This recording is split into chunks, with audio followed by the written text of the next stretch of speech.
Барлықтарыңызға сәлем достар. Бүгін біз сіздермен дифференциал теңдеулердің 3-ші сабағын бастайтын боламыз. Бүгін біз сіздермен сызықты, коэффициенттері тұрақты, біртекті және біртекті емес дифференциалдық теңдеулерге есептер шығарамыз. Сонымен бастайық. Екінші немесе жоғары ретті коэффициенті тұрақты, біртекті сызықты дифференциалдық теңдеуі қарастырайық.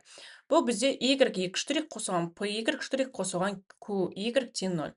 Бұл бізде қарапайым дифференциалдық теңдеу осы. Екінші ретті коэффициенттері тұрақты, біртекті сызықты. Біртекті емес десе, мына 0-дің орнында басқа бір функция тұрады. Бұны қалай шығарамыз? Y-ға, мына y болса, ол туындысы жоқ қой, туындысы 0, я? Онда оны k-ның 0 дәрежесі деп жазам. Ал егерде y-дің 1 дәрежесі болса, туындысы 1 ғой. Демек, k-ның 1 дәрежесі. Y 2 болса, туындысы 2 рет тапқан, демек k-ның квадраты деп жаңа айнымалы беремін. Мысалға мына теңдеуде k квадрат k қосылған q тең 0 деген теңдеуді аламын. Кейін оның шешімін табамын. Егерде үш жағдай бар. Себебі бұл бізде дифференциалдық, квадраттық теңдеу. Квадраттық теңдеуде бізде дискриминант тапқанда үш шешім болады, я? 0-ден үлкен, 0-ден кіші, 0-ден 0-ге тең.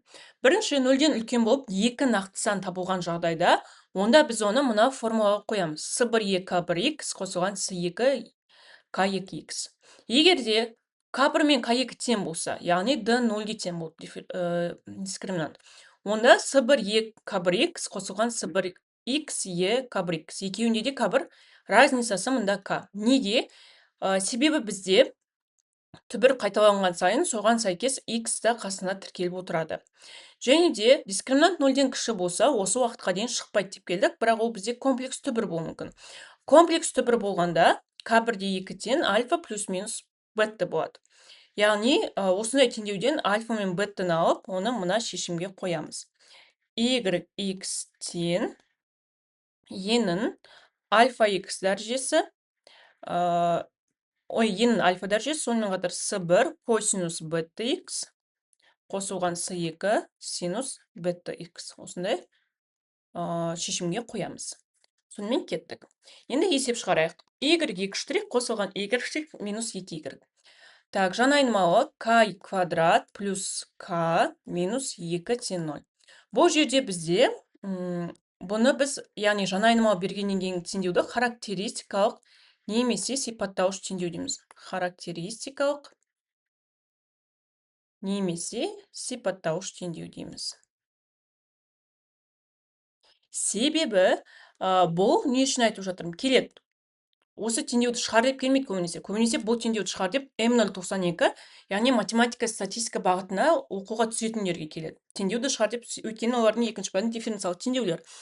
Ал сіздерде М0-да көбінесе шешімін тап деп емес, характеристикалық теңдеуін жас, біртекті емес шешімін қалай табылады деген сияқты көп сұрақтармен келеді. Енді бұны шығарайық. Екі жақшаға жүктем k плюс 2, бұл көбейтілген k минус 1. Тең 0-ге. Бұл жердегі k-мыз бізде минус 2-ге тең, бұл жердегі k-мыз 1-ге тең. Сонда шешімін жазатын болсам, y тең S1 енің минус 2x дәрежесі қосылған S2 енің 1x дәрежесі деген осындай жалпы шешімді алады екен. Яғни түк қиындығы жоқ. Характеристикалық теңдеуге ауыстырамыз, түбірлерін табамыз, формулаға саламыз. Болды. Келесі мұнан шығарайық, бастапқы шарттармен берілген.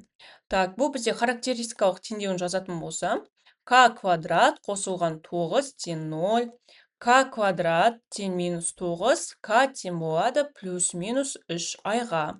Бізде стандарт түрде альфа плюс минус бетта ай шығатын, не? Бізде альфа, яғни 0-ге тең, беттіміз 3-ге тең. Олай болса, формулаға жауабыны жазатын болсақ, S1 косинуспен бастаймыз. 3x қосылған S2 синус 3x.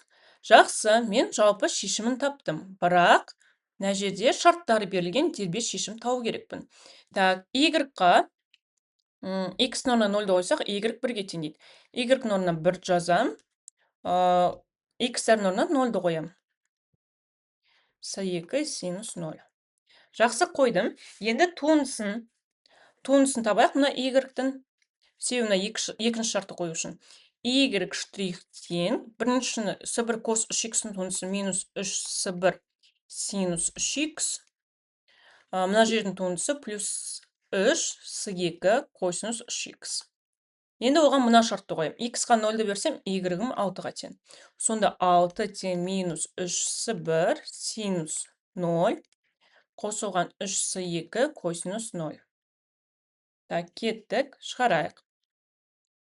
Косинус 0-да 1-ге тең, сонда с1 қосылған с2 синус 0-ден 0-ге тең 1. Сонда бұл жерден біз с1-ді 1-ге тең деген шешімді аламыз.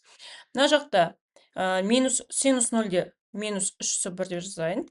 Синус 0-ден 0-ге тең, плюс 3 с2, косинус 0-де 1-ге тең.